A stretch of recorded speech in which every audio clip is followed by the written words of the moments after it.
আজকে আমি রান্না করব কার্পু মাছের পাতলা ঝোল। এই জন্য আমি মরিচ, লবণ, হলুদ দিয়ে মাছগুলো মেখে নিয়েছি। এখন আমি মাছগুলো ভেজে নিব।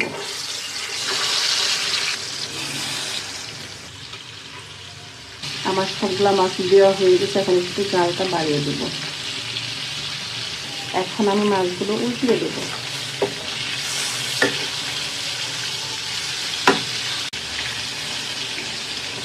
এভাবে একটা একটা করে উল্টে নেব, না হলে বেশি ভাজা হয়ে যাবে। আরে কড়াই দৌড় পারিস না।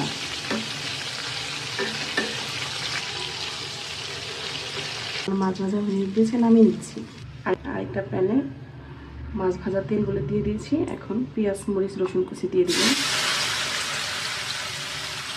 এখন আমি পেঁয়াজ, মরিচ কুচি ভেজে দিব।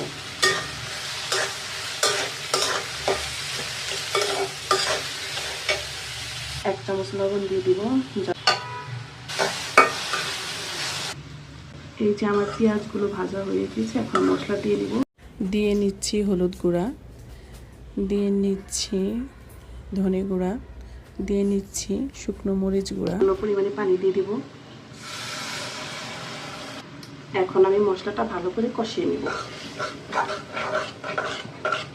এই যে আমার মশলা কষানো হয়ে গিয়েছে, এখন মাছগুলো দিয়ে দিব।